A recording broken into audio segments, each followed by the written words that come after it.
Hey, what's going on, everybody? Today is May 14th, 2024. You're listening and watching the Daily AI Show live. And today, as you probably expect, we're talking about GPT-4o, um, which which I always think is like, I wish it was 5.0, so then we could do plays off Hawaii 5.0. And then I think it would be kind of fun. But anyway, let me tell you who we have today: Jyunmi, Beth, Karl, Andy, Eran, and Brian. And yeah, so yesterday there was their spring, I think they called it, like their spring update or spring announcement or something like that from OpenAI. It was at 1 p.m. yesterday. If you follow anything with AI, it's been all through the news and YouTube and so on and so forth. And what we want to do is bring to you what we know, what we can project for, like, hey, if we can see this in their demo, that means that this might be coming. What's currently available today, the things that have changed, lots has changed from the free to the other side. So just a lot to cover today for 4.0. O stands for Omni, by the way, if you're not sure, like why O, and it's like a small O is the way they write it, but it stands for Omni, meaning multi-channel, omni-channel, which we can get into a little bit here because that really has to do more with the voice side of it.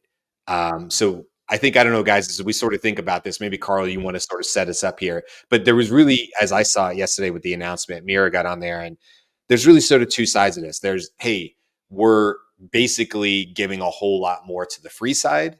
And then if we sort of pivot, it's like, okay, now let us show you when you take GPT-4 and you really focus it on Omni and voice, what can happen. And that really was the latter part of it, and also the part we can't really touch today anyway. So there's a lot of speculation of like, what does it mean and stuff. But Karl, do you want to kind of like set us up here just for Yeah. the rest of the conversation? Yeah. So I think you can probably watch all the demo videos on YouTube at OpenAI. You can, go to their blog post to get all the the details. I think like what we saw yesterday and just listening to a couple of people, podcasts and so on, or instant reactions is not necessarily where this tech is today, but where we see everything going towards. And even the title of our show, right? Is this the evolution of agents? Because Sam Altman actually he had a blog post about this. I'll just read the last little bit. It goes, the original ChatGPT showed a hint of what was possible with language interfaces. This thing feels viscerally different. It is fast, smart, fun, natural, and helpful. Now, talking to a computer has never felt really natural for me. Now it does. As we add optional personalization, access to information, the ability to take actions on your behalf, and more, I can really see an exciting future where we are able to use computers to do much more than ever before. And then, he thanks the team for all the work that's happened. I think like that's pretty big what he just says there, because every single line seems to be things that have announced or will be announcing. And we've gotten bits and pieces of it, right? And it all ties back to the agent stuff where add personalization, it started adding memory, like GPTs start having memory. And I'm sure there's more personalization coming in the future. Sure. Access to information. So we can already upload it with information. And I feel like the next step is connecting to where most of our information is. Like Google Drive, Office 365, and Confluence and Zendesk and things like that. Then the ability to take actions on your behalf. To me, that's a preview of what everybody else is working on, is the agent. What can an actual thing not just see, not just hear, but actually execute and do for you. And we've seen other companies do bits and pieces of this. Hyperite has their, you can go search the web. I love Respell's AI agent, where she can go out and get information from you. But I can just imagine OpenAI in the next weeks, months, adding that in.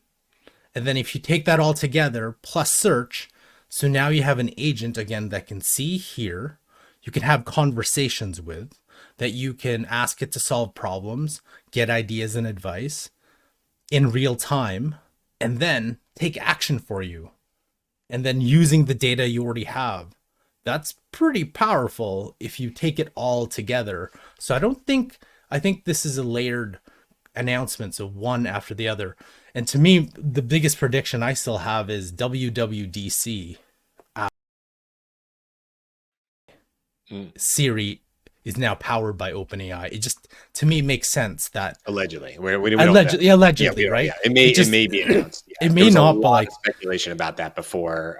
yes, Well, yes, for sure. originally we thought, oh, they're going to announce a search engine. Then Sam Altman actually came on X and said, not a search engine, not GPT-5, but actually something that we think kind of feels like magic, which is, I think, kind of like the word that comes through this is like the through line is feels like magic. And what is magic? Well, magic is something that seems to be defying the laws of physics or visual. It's sleight of hand, right? It's making you believe something is happening, but what really is like you're getting past the limitations of what the brain can conceive. So it's make you look over here and I'm going to do something over here and boom, it's magic. And I really took that word magic because I think there's like I don't think that's unintentional from Sam and what you just read on the blog there to just talk about when you get down to such a latency, such a small latency. I think for what they were showing, it's now something like 200.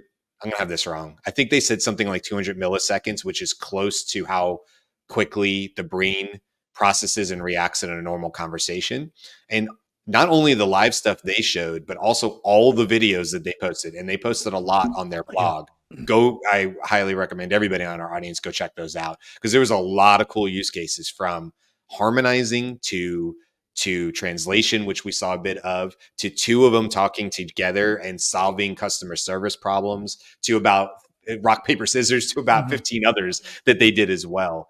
And I think you're right, Karl. Like that to me is when you solve that problem of latency and you layer this on little by little. Sam has been very open about, I think we need to roll these out in incremental Mhm. pieces. This is exactly what we would expect is not some monumental GPT-5, but just the next logical step so that it always feels close enough to the last thing that just happened. So nobody ever feels completely untethered from this next AI evolution. Because this just feels like the natural next step. It's not But scary to anybody. Everybody goes, oh, yeah, that's pretty awesome. It's pretty amazing. But that does feel natural. And I think that's because intentional. you can imagine if they released everything, so you have an agent that can do search, that can do all of this, like all of it all at once, connected to your data. One, it's probably too much. Like if you announce it all at once, it's yes, like all the X and Twitter people are gonna have threads of the 21 most amazing use cases because that came out, but it's people don't get used to it. People haven't gotten used to ChatGPT to begin with, so it makes sense to try to do it piece by piece, but at the same time try to get it out there as fast as you can. I just it's And also, I all think yeah. you think it's like keeping your cards close to your chest. They don't know what Google's going to announce today, and Mhm. who knows? Google might step ahead of the game, and so they've got something held back in reserve. So I think strategically, it's a pretty smart move. Yeah, I like what they did with all of their additional videos and blog and things like that. Is it highlighted all of the expected components for an agent?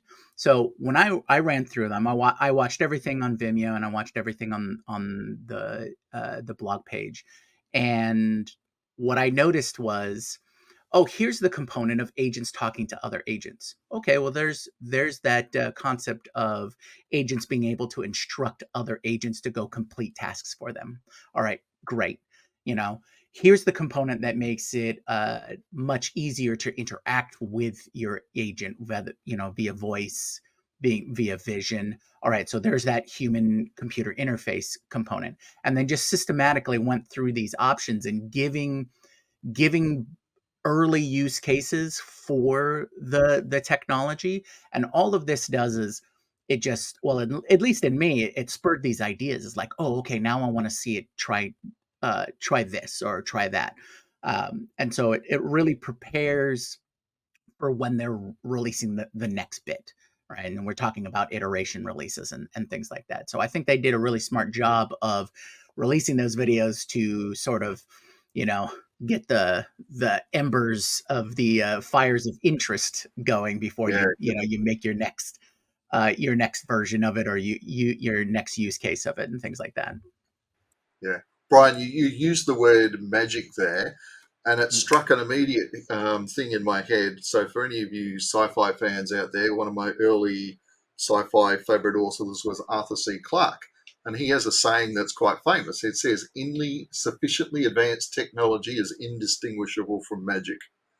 Yeah. Kind of seems pretty relevant in this case. And maybe Sam was referencing that. I'm not sure. Like I kind of felt, I definitely feel that way, that every time a new GPT-5 comes out, somebody is going to say, oh, this is actual intelligence, right? Somebody's going to say, this is AGI. Because for us, it will be the first time that we're experiencing something that now again is pushing the levels of magic. And then we get used to it and it feels less like magic. And then we hit the next iteration, whatever the next big thing is, and we go, oh my God, it's basically thinking on its own. Then a couple months go by and we go, well, it's not really thinking on its own. It's predicting the next word. It's just really damn good at it. And it's now doing it so fast that it seems incomprehensible to us that it could actually happen. It must be actual artificial intelligence, or it must be AGI. And then a couple months goes by and everybody resets again. So it's this like, not a roller coaster, but it's just riding these waves, I guess, where it goes back to the whole iteration thing. Okay. I want to bring in other people, obviously, because Beth, you're here. Andy, you're here. Also, Beth, I know you want to respond, but can you also, if you're okay with it, give us a breakdown, because we kind of jumped over the free stuff that came out as well. If you want to talk about that too. If you don't, it's okay. But I knew we need to touch on that as well. You're on mute. Well, you're not on mute on StreamYard, but yep, keep going. Beth says stretch. Andy, do you want to jump in here and we'll come back to Beth? Well, can you hear me? Yes. Okay. All right. So a couple things. One is this is a newly trained model.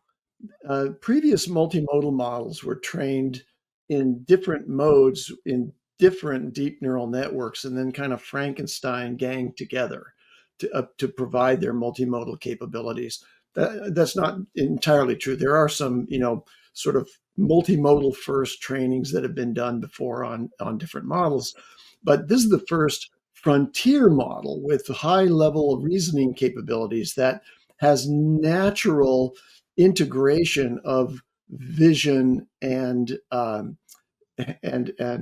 text and voice. Okay, so audio, and this is what we mean when we say this one can see and talk, and to combine those things together with other engineering tricks that allow for this very low latency gives you these incredible capabilities.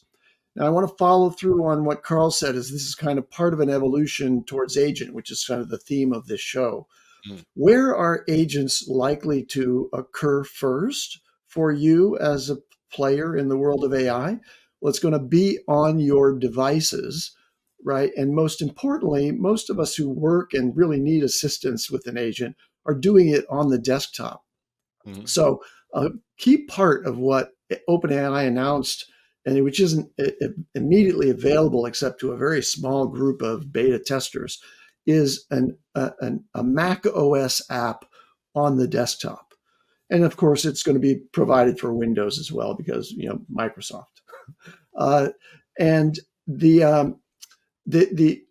So let me just paint a picture of this. One of the most compelling demonstrations I saw yesterday was Salman Khan with his son on an iPad, and they're both looking at the iPad, and they've spoken to the agent, which is 4o, and they're saying, okay, now we have a picture of a problem on here, and it was a right triangle, and they're trying to calculate the sine. He wants GPT-4o to teach the son how to get to the right answer on this, but don't tell him the right answer. Mm-hmm.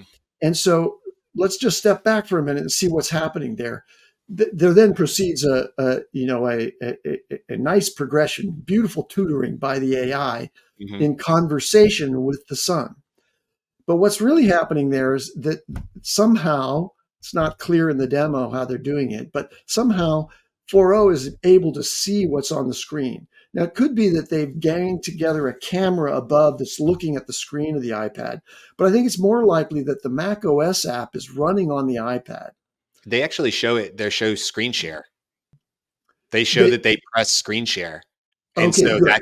then it's Yeah, actually that's how seeing I it. assumed And it was just working. Right. add that Okay. to what you're talking about this, Andy. That Matt Wolf also said about this, that perhaps what's actually happening is it's not watching video; it's snapping some amount of individual screen grabs to see what's going on. And he mentioned that because in the live demo, the AI originally says like, okay, I seem to be looking at a wooden table. And he's like, oh no, Yeah. not that one. Look at me.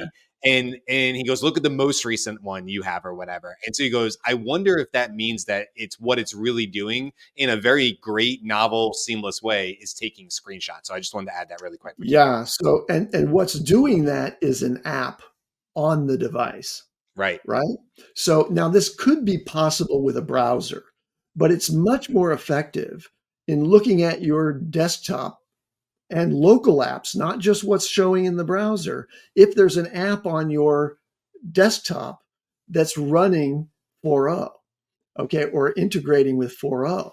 So the delivery of an app, I think, is really important to understand here, because that's going to make it possible very shortly, when these apps for the desktop are available, for you to have this seeing, talking interaction with your own computer, with an AI agent that can operate things on the computer through the app. That's going to be game changing for me.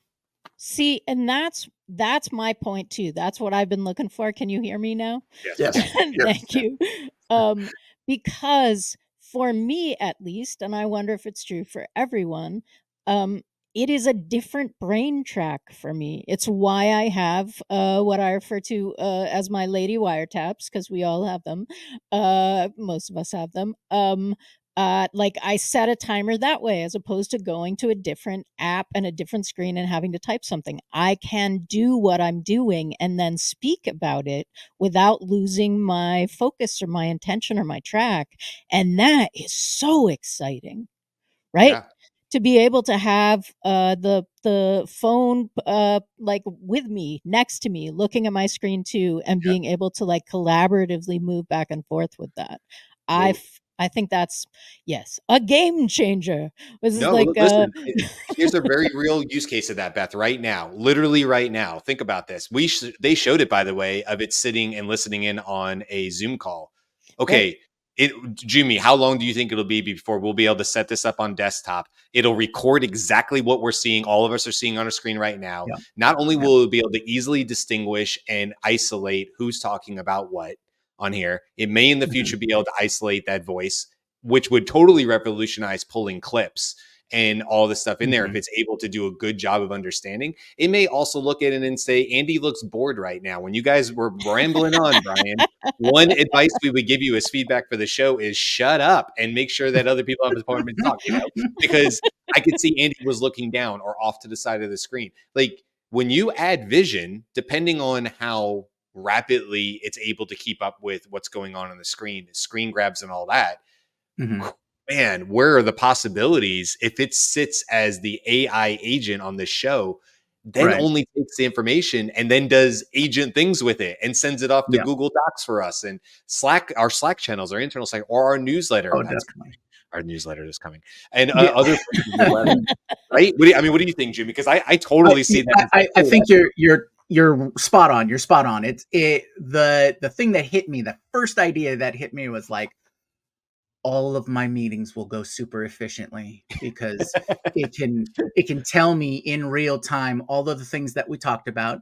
It can reiterate tasks. So if we need to issue tasks, it'll be my perfect PM helper. I'd be like, all right, re-summarize, or hit our top bullet points, and what's everybody need to do before tomorrow? Perfect. Let's do all that.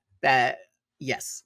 I mean, and more. ChatGPT might legitimately be our 8th member, and that's not even a joke. Because if it can sit alongside whoever's on the show on any different day, and if we're talking about a topic and we want to keep talking. We want to do the human thing, which is having a good conversation about all these topics. But we would love it if a ChatGPT could go quickly and research something and bring it back into the conversation in a conversational way. And then all of us just got used to saying, hey, ChatGPT, can you expand on that really quick? And instantly, without any latency, that voice comes in, guy, girl, whatever we have. And it's like, yeah, what you're talking about right now, I've been listening, blah, blah, blah. That's correct. Here's a citation for it or whatever for your audience.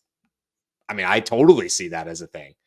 Yeah. We got speaking of voices, the big, I guess, if you haven't watched some of the demo videos where they're talking to ChatGPT, that I think in some respects that was probably the part that impressed me the most, because I've used the voice chat app on the phone before.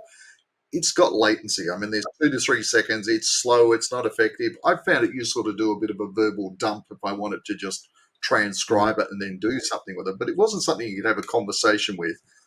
All the demos were so much more effective and so much more powerful because of that reduction in latency. And the other thing that I thought was really fascinating, I didn't realize it until I saw a comment on YouTube, but there were a lot of people saying, hey guys, has anyone noticed that female voice they're using sounds a lot like Scarlett Johansson's voice from the Her movie of 2013? So if you've never seen that movie, it's about a guy who falls in love with a female voiced AI. So yeah, that was pretty cool too. So what's happening, and what I find fascinating, is that this is starting like the awareness wave that's happening, right? So people, as Brian said, people who are paying attention and using these and doing things, it's like, oh, this is a cool next iteration. I can let my imagination go. I'm going to get used to it. Then we're going to do the next thing. But the awareness wave is also moving for people who have not been paying attention. And in my college text thread, there was a lot of like, this is terrifying that the companies are building models and tracking voices so that it can sound more human, right? And that maybe if I was scared about that before, I'm no longer like, I'm beyond that place of like that being a freak out for me, but it's definitely a freak out for people. So I think that's also what we're going to see, is that as this goes this way and we're excited to get the new abilities, the awareness goes in the other direction, and it's more and more frightening for people who for whom this is strange magic, not exciting, look what we can do magic. I do have one pushback point. People makes a big difference as well, because more people are going to get exposed to it. Mm. Well, so I have one caveat. We've seen, yeah, it's not a strong one. Don't worry. I can't make it smaller. We've talked a lot about all the positive things and everything like that.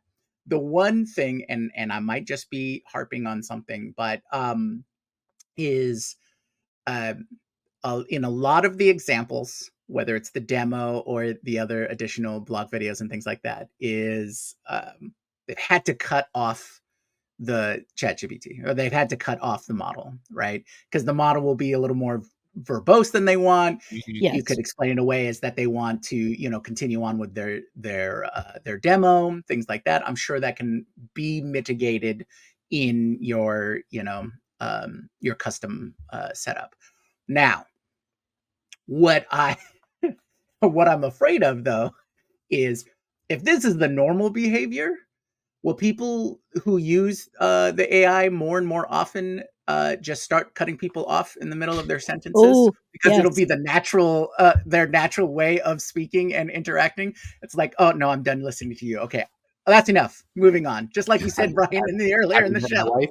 Because I feel like if you met Amanda, they're modeling the AI off of Amanda, who, once she feels like she's heard enough of the sentence, predicts what the rest of the sentence will be, and immediately starts responding with whatever she thought that was. Clearly I love my wife. Now that's funny. That's funny, but I think what's really remarkable about some of the demos is that they demonstrated something that we haven't seen yet, because that voice interaction with 4o is only being slowly rolled out to plus users first. And so if you're using ChatGPT free, or you're a Plus user like me and you've not yet gotten that special voice interaction capability, you haven't yet experienced what they showed, which was not only really low latency, like as soon as you finish speaking, then she immediately, comes in with just a fraction of a second and is responding with cleverness and quips and like a personality. Now those things can be prompted into a style or a voicing style for the LLM, and they did a beautiful job of demonstrating that. And to date, most of the voice interactions have been robotic voices, not much inflection, very purposeful, execution of the text that's been generated by the model. This is totally different from that. This is really expressive, emotive dialogue with a computer, which is really fun. And the other piece of that is that it is not something that it's not a setting that you're changing. Somebody said, can you make it do 2 times? Because I've had that experience too. Like, I know where you're going. Just speed up, please. Where's the increase in speed? And the answer to that is, this is a voice model. You say, please talk faster. Right? Like, it's literally not like, push this slider now to 1.5 or 1.75. Right. You are interacting with a voice who is understanding what you're saying and can respond, not just in like retrieving information or that kind of stuff, but actually modulate how it is, how fast it's going, what kind of voice it is, all of those sorts of things. And the demos showed requests to now switch to singing the responses. So that's another dimension of audio that we've not seen before in voice interactions with AI. Did you guys see the harmonized one? Found that the emotional range of the model was impressive, and I found myself laughing a lot at some of the things that it said. Like, it's artificial though it may be, it seemed to have a sense of humor that I've not had that experience before. So that was a bit of a wow moment for me as well. So I wanted to pose a question to everybody, because we've talked about like emotional responses and things like that. And we've covered a bit of news in the past about Hume AI, right? And their whole product was about an emotional interface layer between AI and human interaction. So Sam Altman was famous for making a quote of, OpenAI is going to steamroll all of these companies, right? There's that the meme going around of these startups who have built on previous editions getting steamrolled. So my question is, with this new model and highlighting these new features, who's getting steamrolled? Well, there was a list of them that was already got steamrolled, right? The emotion, what I think Hume or whatever, that was gonna get that's pretty much done. Did you see Duolingo's stock drop within, like, I don't know, a couple minutes of this announcing? I was like, that makes a lot of sense. Although I still do think it benefits people to learn the language, but if you can go to another country and be able to do this in real time, then the incentive to do that is gone.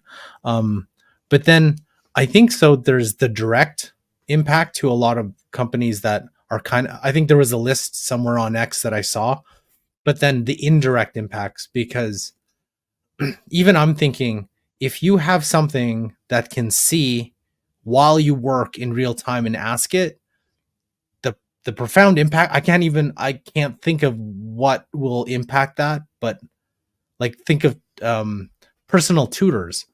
Like, this thing is impeccably patient with you forever. So you could, like, a math tutors, it's like, how would you, like, that in itself is pretty good. And I'm not saying this will replace teachers, but I think, like, it's amazing what it could potentially do as to really augment people going to classes. Do you still need that? Hire a personal tutor, because now I can go to class, record everything, and then have an AI go over that lesson with me? How about We've talked games? about Like using it imagine, as a tutor before. Go ahead. imagine. I mean, I'm really resonant with the whole intelligent tutor application of this, and I think it's really advanced the opportunity to build things around the capabilities of 4o to support education and learning generally. And it happens that in ChatGPT and other large models, there's some data out just now. I just read it this morning that shows that the number one use case for ChatGPT is learning about a new topic. Just give me an explanation, give me an overview of this thing that I'm not familiar with. And that's going to be much easier once it's voice interactive in a natural way with a character voice that you've articulated yourself. So, but now I just was thinking, what if now we have the desktop version? I'm a gamer, and I'm not. So I'm kind of punting this over to you, Jyunmi, I think, or anybody else who's a serious gamer here. What if you have an AI assistant that can give you strategic tips in the course of the play of the game? It's watching the game, maybe knows the game, and then suddenly everybody has a really smart assistant when they're doing some kind of interactive gaming. I like where you're going with Andy. And I was just thinking, so we've talked about AI enhancing the NPC experience, right? So the role play experience in the game. And now we've got this AI assistant that's your AI assistant that can help you with, it's like, oh man, I can't get past this boss or whatever the situation is. But let's take it one step further and let's have your AI assistant in the game as an NPC, right? So your The account has wingman both concept, yeah. you and the assistant, and throughout all the various games and things like that, you have helper NPCs and things like that. But if we're talking about a virtual environment, if we're talking about a metaverse or something along those lines, it's easy enough to have your AI assistant appear as another player that's attached to you in those kinds of situations, right? Okay, so I want to put one thing out here, and we were thinking about this at our company too. Okay, so if everybody has the similar level of AI assistant, right? Mm-hmm. I would assume Google, Meta, whatever you prefer, OpenAI, it's going to be comparable eventually, right? I still think it's to the point. And we're thinking about this from, let's say, a big company like JP Morgan. JP Morgan, yes. And like, let's say Wells Fargo or whatever bank you possibly use, Scotiabank, TD Bank here in Canada, and whatever bank you use in Australia, Aaron. Kangaroo. Yeah, well, then you don't. That's really funny. But if they're all comparable, what is the differentiating factor then? So why would I choose this bank over this bank to do business with when I know the AIs are like are at the literally the same level? Or do we think that it's still to the point where they can still outdo each other? But wouldn't there be a point that everybody has the same capability, which means what differentiates that? And I feel what differentiates is the human experience. Yes. So that's still to be the biggest thing. It's like Mm-hmm. if everyone's AI is awesome, but one customer service in real life is shitty versus one that's better, I'm going with the better one, right? Just it doesn't matter how good, because the AIs are all going to cancel themselves out. So I just thought it was an interesting thing to think about. So humans still are needed, even if I agree. That's probably going to be the top. That's a show topic. The top feature. Still needed, right? Yeah. A great header. But I do imagine. I do imagine it's going to be like computer parts or car parts, right? If you've ever built a computer, right, or you've changed out pieces of your your automobile or anything like that, every piece from every brand or every manufacturer has whatever they think is better about their piece, right? which graphics card do you use? Why do you use an NVIDIA or over an AMD? Right? There's the price cost, this is better at doing X while this is better doing it Y, and those kinds of things. And we've talked about that, about having lots of sub AIs or sub models, or individual little models and things like that. And I think it comes down to really customizing what your experience is. Like when Sakana came out with their evolutionary model paper and things like that, I was just like, oh man, we can just put all the different pieces and Legos and build whatever we really want. And that becomes personalized to us because it works with us the best way. So we're going to want all of these variations, right? We want all of these options so that we can build the best thing for our experience. I think it's also a case of if everyone's AI is quote unquote similar, then the differentiator is how you interact with it and how you ultimately trade it over time. Because I can guarantee you the way I do it is going to be different from the way all of you guys do it, and vice versa. So the differentiator is probably going to become more on that factor. And then, whether it just means that lots of companies become one or two choices or whatever, who knows? But I think that's going to be the biggest change factor. Well, I know one of the things because this topic was, we wanted to take a different approach to 4o. Everybody's talking about all the, you can pretty much go and look really quickly at the different pieces and parts. But I wanted to take no more than 2 minutes here just to talk about them. A big part of this is them giving access to people who previously would not have access because they would have had to pay $20. So going from 3.5 up to 4o is a massive jump. Now, 4o, I'm finding to have better answers. I'll show it in a second on the screen. But real quick, just wanted to share this just for anybody who's curious. If you now have a free account, this was not true yesterday.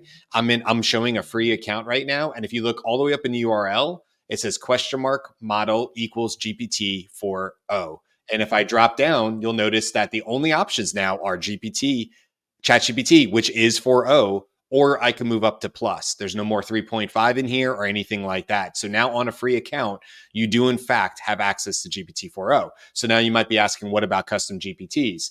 Well, if I click on a custom GPT, I can see it, but it still shows that it's a sign up to chat, and it still says that it requires ChatGPT plus. They have said that these will be available to all free accounts, but at least for today, May 14th, more than likely, if you have a free account and you've been using ChatGPT, this is a phenomenal time to go in and use ChatGPT today, because you're going to be blown away if all you knew was 3.5 before this, and now all of a sudden you have 4o. You're going to be really, really happy with the upgrades that you just got for free.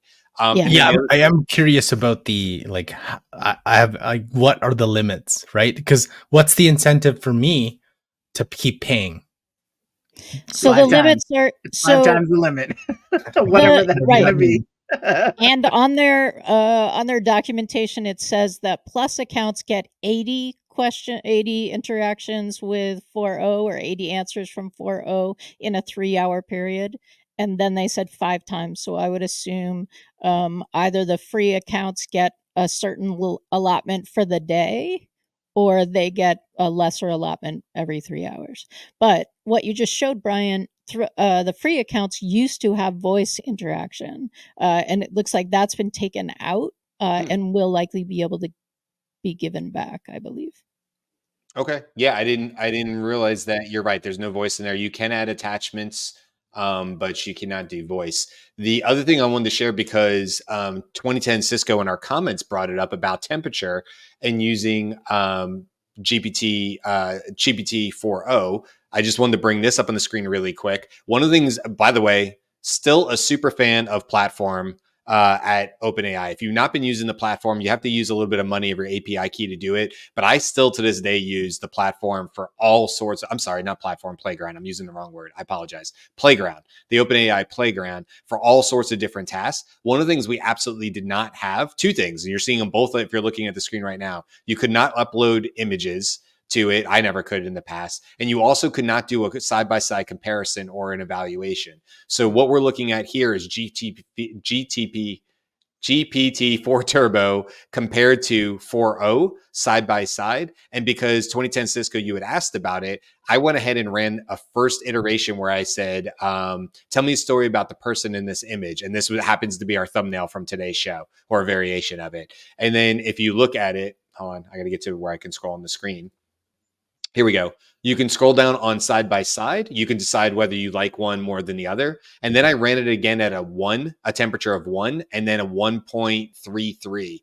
And you can definitely see that there's definitely more creativity, or, sort of craziness coming into the second one here, but not as high. I will say 1.3 on GPT-4o, in my experience, just looking at this, is not as crazy as it has been in the past in the playground. 1.3, 1.4, 1.5 started to make things go a little, cuckoo in the responses. And I'm not really seeing this. It just cut it off because of the context length here. You can see where my Nice. max tokens were really low. So that's why I cut it off what she was telling. Otherwise, it would have kept going with the sense. So I just wanted to bring this up. If you're not using OpenAI's Playground, throw $5 at it. You have to prepay now the API key. Throw $5 at it. It'll last you forever. We just heard yesterday that 4o is even cheaper to use through the API. So you're probably not going to be spending any sort of significant money. I think I spent literally $1 a month, and I use it quite a bit. So I would highly recommend going in there and do the side-by-sides, because that's really cool that you can do that now. And obviously you can upload images. And hopefully voice will be coming soon to it, which would be really cool. That would be Hey amazing. guys, can I just quickly jump in with something before we finish? So Yep. I read this comment this was actually on YouTube, and I thought this is quite interesting. We're talking about making this available for free. This guy wrote, letting free users access their best model is smart. First-time or casual users won't get a poorer experience, and they'll be much more likely to see value in the paid version. Someone else said, I swear it's a lost leader when people find themselves relying on this and they're maxing out their free tier quota after a few hours into the day. They'll be fumbling to pull out their credit cards. Plus, they'll also get access to an insane and new amount of training data, voice, vision, and language, which could make the progress of training the models skyrocket. So there's some pretty smart stuff And don't going forget, on they had there. some pressure, right? You have an amazing model that you can use from free from Anthropic with Claude, not Opus, Sonnet, the middle one. All right. You can use that for free right now. You can use meta.ai for free, which is using the Llama 3 model, and that is phenomenal.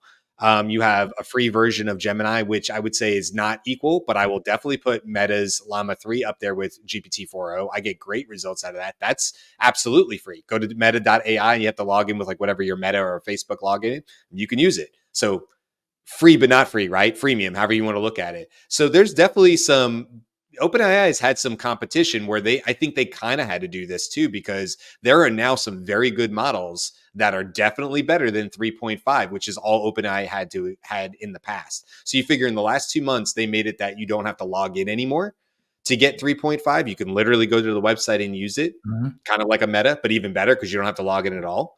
And then you also have now 4o, massive, massive improvement for everybody. Nice. And actually what Sam was talking about, and it seemed jarring to me, was he said 4 is the dumbest model you will ever have to use. But 3.5 was still being actively used during that time. And I was like, all right, but we have dumber models, Sam. You're giving us dumber models. And so now that point is now made true. That they've taken that away, and this is now the dumbest model you'll ever have to lose. I just want to make Go ahead. Do you have something real quick, Beth? And I was going to wrap it up. I just want to make a quick note that all this strange magic that we're talking about, and the good magic that we're talking about, and holy crap, this is a sci-fi moment. The Daily AI Show has a what do we say? Progeny. Maybe we're not a spinoff. A mini show that is coming and is a sci-fi AI show. It's Jyunmi and me, and it's dropping Saturday. So look for that. Ooh, it's coming soon. I didn't know it's coming Saturday. That's awesome. I can't wait for it. Well, on that note, let's just talk what we have going the rest of the week. Tomorrow we would normally talk about the news, so it's very we will probably talk about Google discussion, won't it? Yes, Google also has their IO event today. That also happens at 1 p.m. Eastern. I'll be catching up with that. We're gonna do a show on Thursday. We will talk about anything released in I/O today. It'll be a Google show, essentially, kind of like we did with 4o and OpenAI today. But we also are going to expand beyond that, talk about what they have going with AlphaFold 3, some of their really big announcements in Google DeepMind, which have kind of not gotten the love they should have because of all the other news cycles and stories. And these things are big deals. So we're going to do that on Thursday, because I feel like we need a show just talking about all the different pieces and parts of Google Alphabet, really, and what they're doing with AI. And obviously we'll bring in anything that's going on from the I/O event. And then Friday, just to round out sort of a top 3 here, we're going to be talking about Anthropic, but we're going to specifically be doing a tool review of Anthropic's newer console. Kind of like Playground, like I just showed you, but they call Console, and it's actually really intelligent. And you can use some of the higher models there as well, and Opus, which is kind of cool because you get some of the better results out of it. So we'll talk about that. That'll be sort of our tool review for Friday. And that kind of wraps up the week. It's kind of a crazy week this week, but lots to talk about as always. All right, let's wrap this thing up. We will see you guys tomorrow. Thank you so much for all the comments. Please don't forget to like and subscribe. If you like what we're doing here, those thumbs up really do help the algorithm and us. So we appreciate it. We will see you guys next time. Hello.